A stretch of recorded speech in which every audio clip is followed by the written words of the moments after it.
Of action yesterday on a Sunday. The Lakers, they started a 4-game road trip last night against the Jazz and pick it up in the second quarter. Lakers up 1 and Belton Connect finds a running LeBron James. Long pass, puts in the field goal for number 15,000. LeBron now joins Kareem Abdul-Jabbar as the only players to make 15,000 field goals, collecting milestones like infinity stones. In the fourth quarter, though, 2:02 left in the game. Lakers up 101-99. LeBron to AD, pull-up jumper. AD 33 points, 11 rebounds, put the Lakers back up 103-99. Minute left. Keontae George, what a tough shot. Completes the three-point play and makes it a 1-point game. 45 seconds left. LeBron would get inside, finishes with his offhand. Part of his 27 points, he also had 14 assists, puts the Lakers up 105-102. Utah back on the attack, down 3. George goes to the rim, misses, but Walker Kessler cleans it up, puts it in for 2, makes it a 1-point game. 14 seconds left. LeBron fires from beyond the arc, can't connect. Kessler gets the rebound, and the Jazz go the other way. Sexton would drive inside, makes the layup, but a timeout was called. Let's take another look at this. Utah head coach Will Hardy called a timeout before the basket. So the Jazz would take the ball out on the side. Would he have gotten blocked by AD if they didn't call that timeout? We'll never know. 2 seconds left for Utah to score. Sexton attempts a 3, but LeBron and AD are there to deny it. Lakers go on to win this one 105-104. So LeBron James becomes the second player in NBA history with 15,000 field goals and now trails Kareem by nearly 830 shots. And that would mean LeBron needs 97 games to pass him if he plays at his current pace this season. And he's turning 40 this month, by the way. David Dennis joining us now on the show. Mark, are you impressed with the latest LeBron James milestone?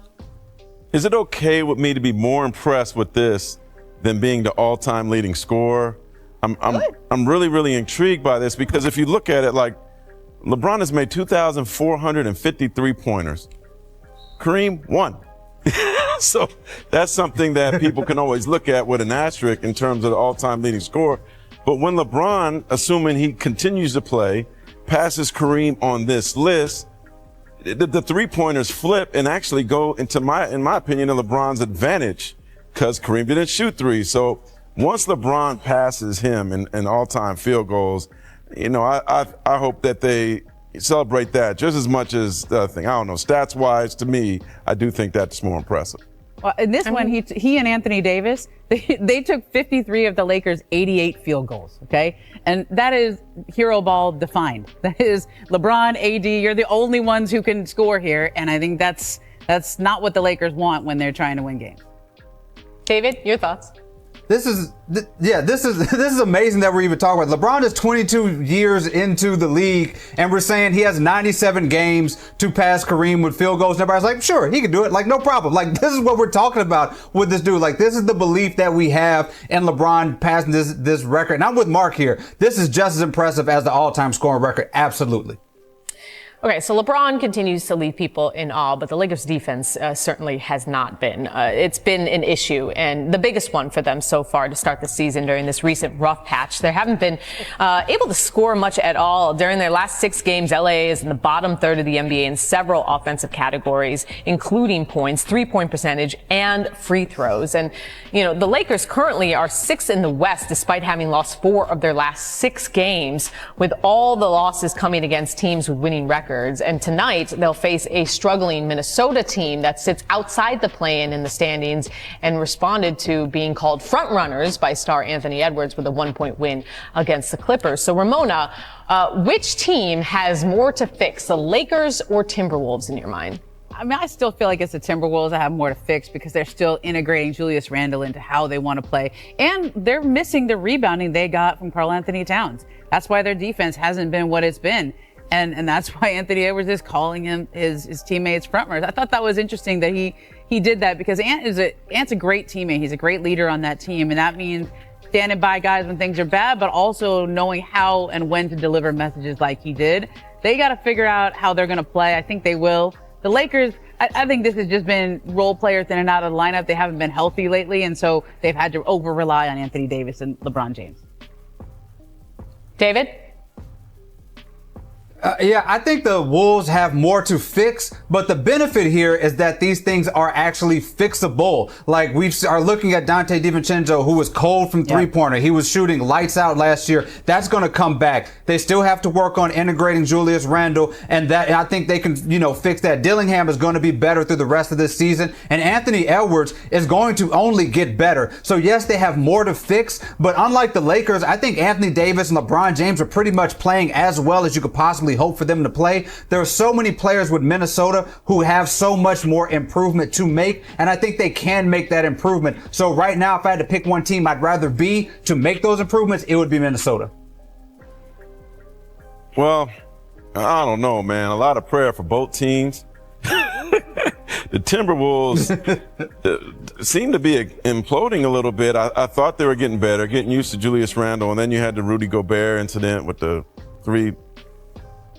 Maybe they got some turkey together over Thanksgiving and fixed things, but I'm a little worried about the Timberwolves right now, and they have some big games this week.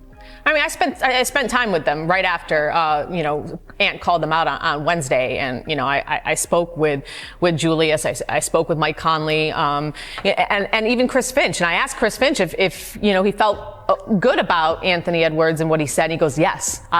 The biggest thing is that Anthony Edwards is fully stepping into his leadership role as a 23-year-old. The thing is that the team knows he's a very honest guy, and he may not have the perfect words to say, but the fact that he's stepping into that leadership role, I think the messaging may not be perfect, but I think they understand that he's coming from a good place, and it takes time. Julius and Dante weren't there for training camp, so I have a lot more confidence in that Minnesota will figure it out. All right, let's time now to set the pick, brought to you by ESPN Bet. And it looks like in tonight's matchup, you all took Minnesota over the Lakers. Download the ESPN Bet Sportsbook app to claim your new player bonus, and for a limited time, unlock access to 30 days of ESPN Plus to stream exclusive live sports. Sign up with promo code TODAY to get started today.